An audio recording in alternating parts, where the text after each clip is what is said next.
Se cumplen 100 días de la llegada de Javier Milei a la presidencia de la República Argentina. ¿Y qué valoración cabe hacer de estos primeros 100 días de gobierno? Veámoslo.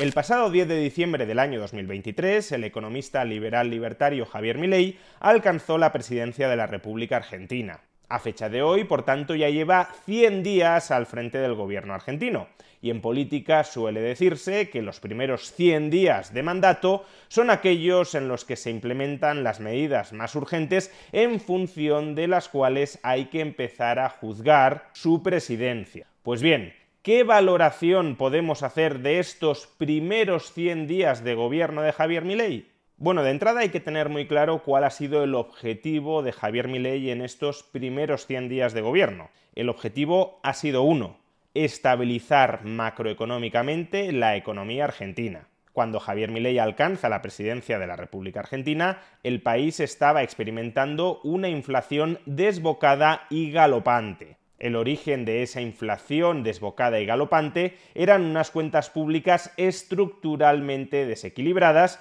y un banco central que actuaba como criado del tesoro monetizando sistemáticamente sus déficits públicos. Además, y con el objetivo de ocultar, no de solucionar, sino de ocultar las consecuencias de esta política fiscal monetaria fuertemente inflacionista, el gobierno argentino, previo a Javier Milei, había implementado regulaciones masivas por toda la economía, controles de precios, cepo cambiario, tipo de cambio oficial muy alejado del tipo de cambio real, que estaban constriñendo las fuerzas productivas del país. Estaban distorsionando fuertemente las decisiones de inversión dentro de Argentina de los ahorradores nacionales y extranjeros. Pues bien, el objetivo no totalmente concluido, pero sí bastante adelantado, de Javier Milei durante estos primeros 100 días de gobierno ha sido desarmar todo este endiablado entramado parasitario que, a través de la destrucción inflacionista del valor de la moneda, expropiaba civilinamente la riqueza privada de los argentinos para engordar la capacidad de gasto del Estado argentino, al tiempo que mantenía reprimida y socavada la capacidad productiva del país. ¿Y cuáles han sido las medidas específicas que ha adoptado Javier Milei en estos primeros 100 días de gobierno para desarmar todo este endiablado entramado parasitario? Pues en primer lugar, medidas de tipo fiscal. Uno de los principales logros de Javier Milei en estos primeros 100 días de gobierno ha sido alcanzar por primera vez desde el año 2012 el superávit presupuestario en la Argentina, es decir, ingresar más de lo que se gasta. Un superávit fiscal que hasta el momento ha logrado esencialmente mediante recortes del gasto. En unos casos, recortes nominales del gasto, por ejemplo, las reducciones de las transferencias discrecionales a las provincias, y por otro, y sobre todo, a través de recortes reales del gasto a través de su licuación, es decir, aumentando ciertas partidas de gasto público, como sueldos públicos o pensiones públicas, por debajo de lo que han aumentado los precios. No hay un recorte nominal de esas partidas, pero sí hay un recorte real en términos de capacidad adquisitiva de los perceptores y con respecto a su importancia sobre los ingresos del Estado argentino. Como los ingresos nominalmente han crecido más que los gastos, tanto en enero como en febrero, la Administración Pública Nacional de la Argentina ha cosechado, como decíamos, un superávit. Y el resultado de ese históricamente atípico superávit presupuestario en la Argentina, superávit no solo primario, sino también financiero, es decir, incluso computando el gasto en intereses, el resultado de ese atípico superávit presupuestario en la Argentina ha sido una fuerte, muy fuerte caída del riesgo país en Argentina, es decir, un importante abaratamiento del coste financiero al que puede financiarse y refinanciarse la Administración Pública Nacional de Argentina. Y precisamente el objetivo a medio plazo de este ajuste fiscal y de la consecuente caída del riesgo país es que el ajuste fiscal actúe como ancla fiscal contra la inflación. Con el superávit presupuestario se consigue, por un lado, reducir significativamente la expectativa de emisión de nuevos pesos en el futuro. Hasta el momento, el gobierno argentino emitía pesos para financiar el déficit público del gobierno. Si el gobierno ya no tiene déficit público y no necesita emitir pesos para financiarse ni para refinanciarse, porque de hecho, si baja la prima de riesgo, si baja el riesgo país, al gobierno argentino le interesa refinanciarse en los mercados a esos menores tipos de interés. Si el gobierno argentino, gracias al superávit presupuestario, ya no necesita emitir pesos ni para financiarse ni para refinanciarse, la expectativa de emisión de nuevos pesos en el futuro se desmorona. No solo eso, si el superávit presupuestario se mantiene, eso significa que el gobierno argentino ingresa más pesos de los que vuelve a poner en circulación. Por tanto, ya no es que exista la expectativa de que la oferta de pesos en el futuro no va a aumentar demasiado. Es que si se mantiene el superávit presupuestario, la expectativa es que la oferta de pesos se va a reducir en el futuro, lo cual convierte al peso en una mejor moneda, eleva la demanda de pesos en relación con su oferta y, por tanto, apuntala el valor del peso. Y un valor del peso apuntalado significa, a medio plazo, estabilidad de precios. Esa es la lógica del ancla fiscal que pretende alcanzar Javier Milei y para la cual, de momento, en sus primeros 100 días de gobierno, ya ha dado un paso de gigante a través del superávit presupuestario. Hablemos ahora de las medidas de política monetaria que ha adoptado Javier Milei en sus primeros 100 días de gobierno. El objetivo común de todas las medidas de política monetaria que a continuación voy a recordar es uno, sanear el balance del Banco Central de la República Argentina. Cuando Javier Milei llega a la presidencia de la Argentina, el balance del Banco Central estaba enormemente deteriorado. Las reservas internacionales netas del Banco Central se hallaban en uno de los peores momentos de su historia. No es que fueran bajas, es que eran negativas. Es decir, que la deuda a corto plazo en dólares del Banco Central de la República Argentina superaba en mucho la disponibilidad a corto plazo de dólares de ese Banco Central. Y cuando digo en mucho, me refiero a que lo superaba en más de 10.000 millones de dólares. Y eso sin computar otros pasivos a corto plazo en dólares que tenía el Banco Central de la República Argentina. Por ejemplo, la deuda con los importadores argentinos, una deuda de hasta 50.000 millones de dólares. Pues bien, como decía, con respecto al Banco Central, Javier Milei ha buscado sanear su balance y lo ha hecho tanto incrementando las reservas netas, que si bien siguen siendo negativas, son bastante menos negativas que cuando llegó Milei al poder. Ahora mismo las reservas netas son negativas por valor de 4.000 millones de dólares. Cuando llegó Milei al poder, 10.000 millones de dólares en negativo. Por tanto, ya se está en camino de alcanzar reservas netas cero o positivas y, por otro lado, también ha saneado el balance del Banco Central, solventando el problema de la deuda del Banco Central con los importadores.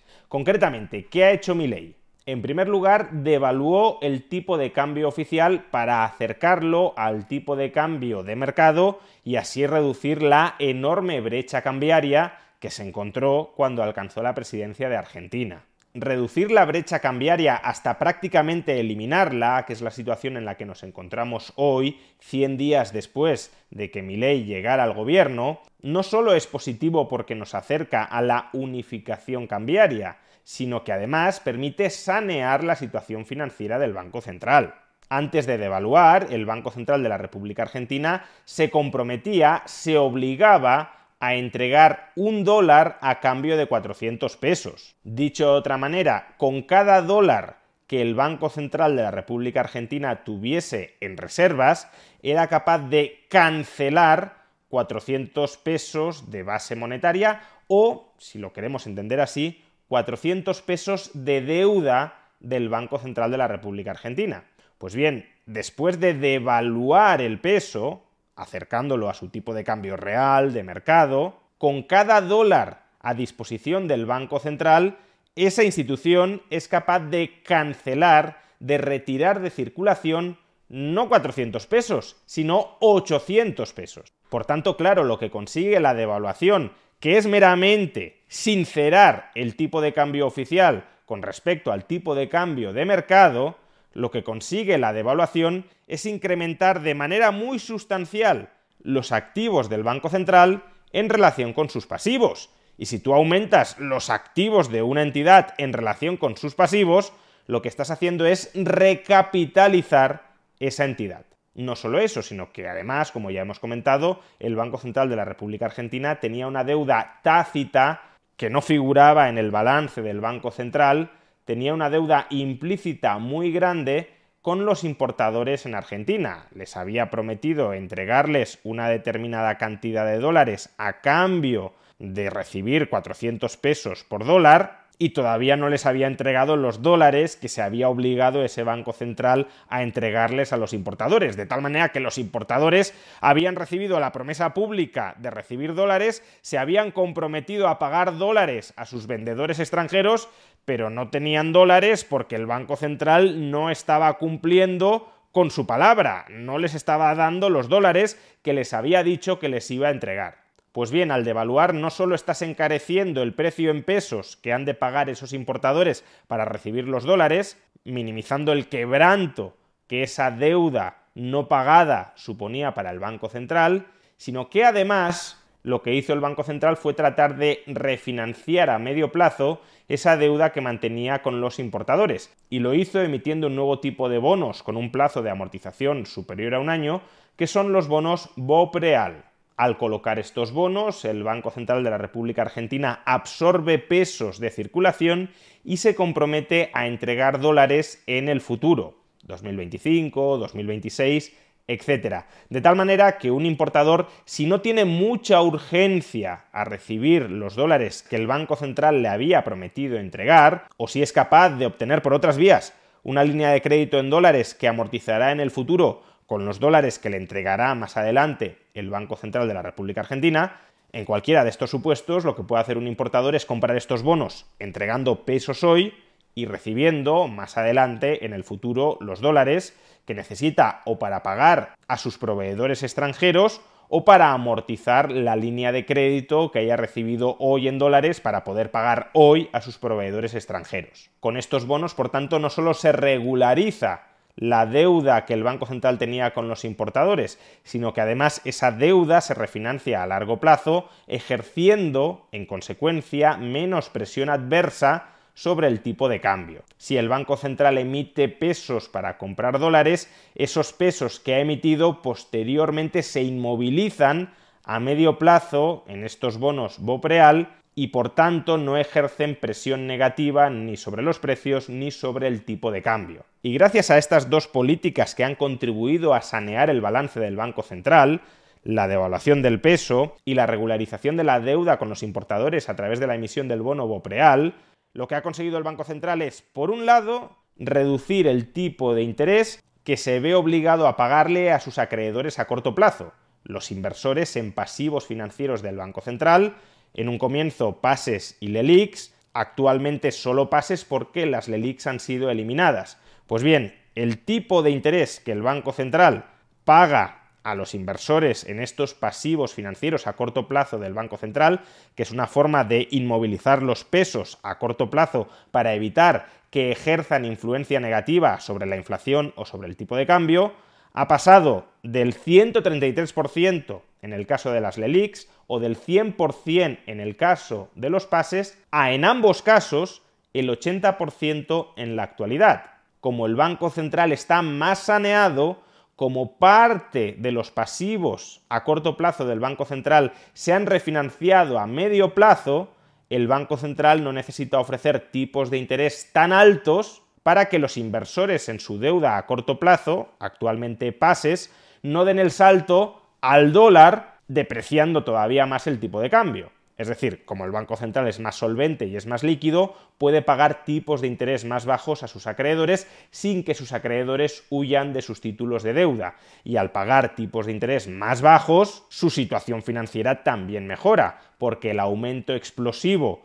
exponencial, de los pasivos financieros del Banco Central de la República Argentina, de los PASES, se ha frenado, lo cual reduce, por tanto, la expectativa de oferta monetaria futura. Y por eso, por cierto, el tipo de cambio de mercado entre el peso y el dólar se haya más o menos estabilizado, con sus vaivenes al alza y a la baja, porque sigue habiendo muchísima incertidumbre sobre el futuro de Argentina, pero durante los últimos 100 días el tipo de cambio esencialmente se ha mantenido estable. Y además, todo lo anterior también ha permitido que el Banco Central haya ido comprando dólares contra la emisión de pesos sin que esa emisión de pesos esté presionando negativamente sobre el tipo de cambio y sobre la inflación. De ahí que las reservas en dólares del Banco Central hayan aumentado de manera muy sustancial, casi en 10.000 millones de dólares, y de ahí que, como hemos visto antes, sus reservas netas hayan aumentado en alrededor de 6.000 millones de dólares. Todo eso en tan solo 100 días. Pero ¿cuál es el objetivo a medio plazo de sanear el balance del Banco Central?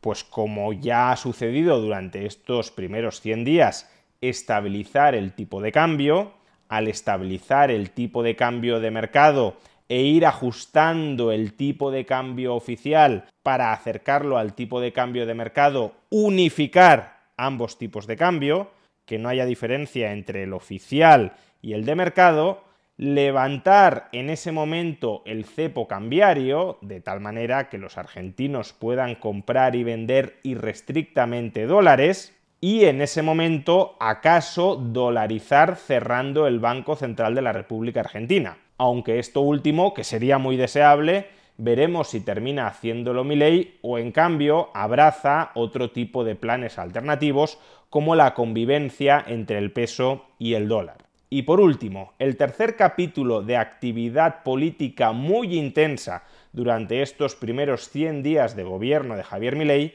ha sido el capítulo de la desregulación o liberalización de la economía. Por un lado, el gobierno de Javier Milei, a los pocos días de tomar posesión, aprobó un decreto de necesidad y urgencia que liberalizaba múltiples sectores dentro de la economía argentina. Por ejemplo, derogaba la ley de control de alquileres que ha permitido aumentar la oferta de viviendas en alquiler dentro del país hasta los niveles más elevados de los que se tiene registro. Y por otro lado, quiso ampliar todavía más este paquete liberalizador y desregulador y privatizador a través de la Ley de Bases y Puntos de Partida para la Libertad de los Argentinos, un proyecto de ley que se topó con la oposición obstruccionista del Congreso y que de momento no ha sido aprobado. Por consiguiente, este tercer capítulo, el de la desregulación, liberalización de la economía, es el capítulo quizá más frustrante dentro de la acción de gobierno de Javier Milei,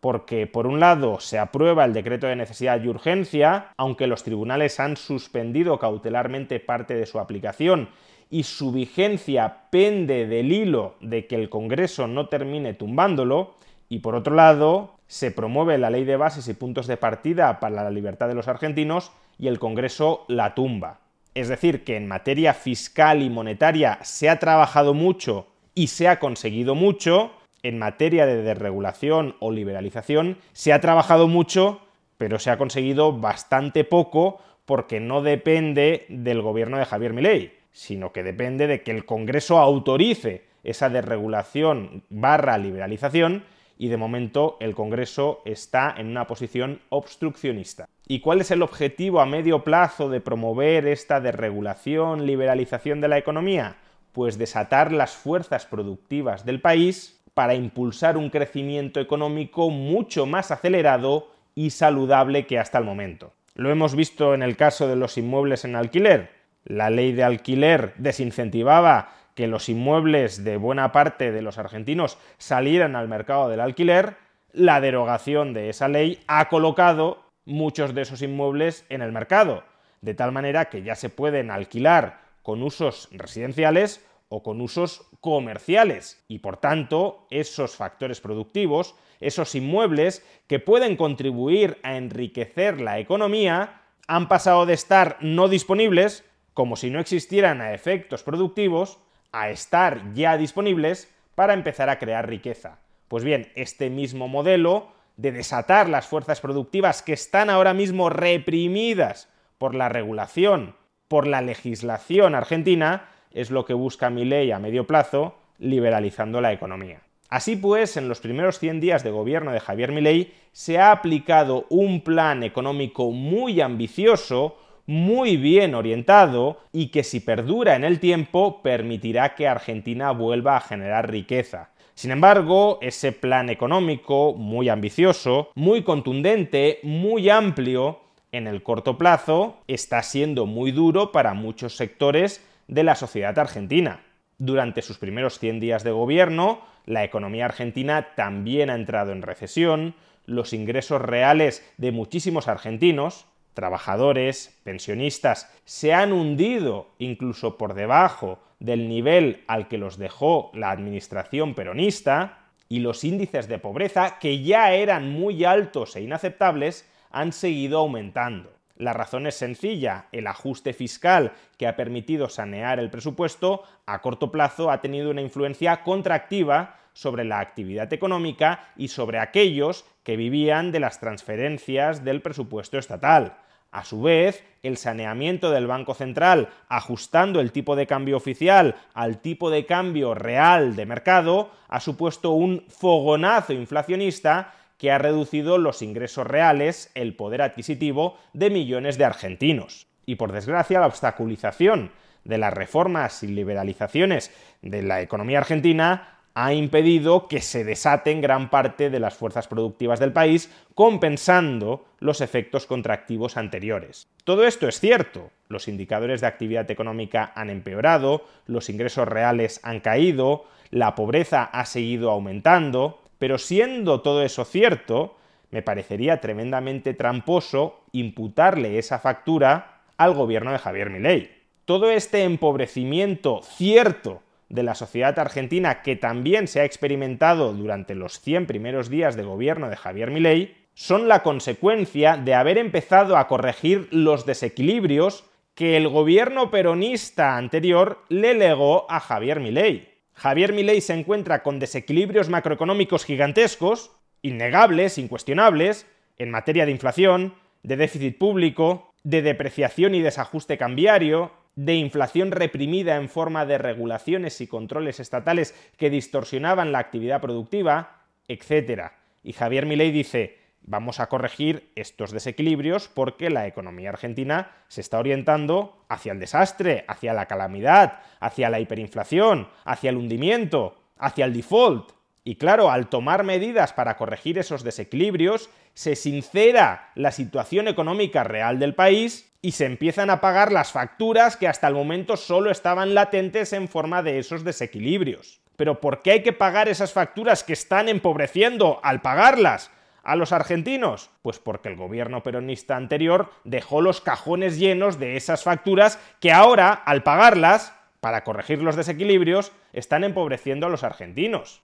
Esto es como si tuvieras a una persona borracha al borde del coma etílico y un médico dice: vamos a estabilizarte, deja de beber, pasa la resaca y posteriormente ya estará recuperado. Y cuando está atravesando la resaca, esa persona que estaba al borde del coma etílico se empieza a quejar de que sufre unos dolores tremendos y que preferiría seguir bebiendo para no pasar la resaca. Y sí, si le sigues dando alcohol no entrará en resaca y no sentirá esos dolores, pero terminará muriendo. Y si le quitas el alcohol, pasará por un periodo de resaca. Ahora bien, ¿por qué está pasando por ese periodo de resaca? Pues porque previamente se emborrachó al borde del coma etílico. Pues bien, Javier Milei no es el que emborrachó al borde del coma etílico a la economía. Es el médico que la está haciendo pasar por el periodo de resaca como etapa de estabilización previa a la recuperación saludable. Por supuesto, si a medio plazo todos estos indicadores anteriores que hemos mencionado,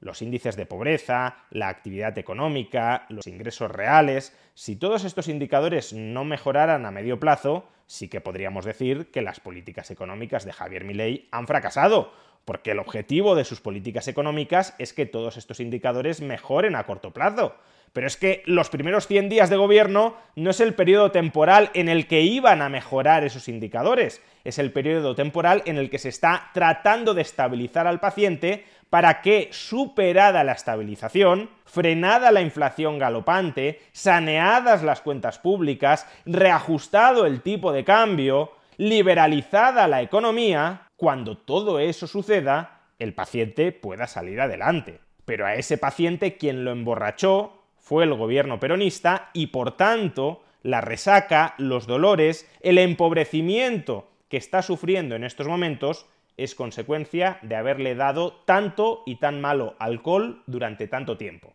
Y ahora mismo, por tanto, se están sentando las bases para la recuperación saludable en el futuro. Si el ancla fiscal consigue seguir reduciendo el riesgo país y estabilizar los precios, si el saneamiento del Banco Central consigue unificar el tipo de cambio y levantar el cepo, y si, en caso de que el Congreso deje de obstaculizarlo, la liberalización de la economía permite desatar el potencial productivo del país, entonces, a medio plazo, lo que tendremos es un aumento muy importante de la inversión productiva dentro de Argentina, una aceleración del crecimiento económico, un aumento del stock de capital por trabajador dentro del país, un incremento de la productividad de los trabajadores argentinos como consecuencia de ese aumento del stock de capital por trabajador y, en última instancia, un aumento de los salarios reales dentro de Argentina como consecuencia de ese aumento de la productividad. Pero todo eso, es evidente, no puede lograrse solo en 100 días. En 100 días únicamente se pueden empezar a sentar las bases para que todo eso suceda a medio plazo. Y eso, sentar las bases para un crecimiento sostenible y saludable a medio plazo en Argentina, es lo que sí ha hecho el gobierno de Javier Milei en sus primeros 100 días.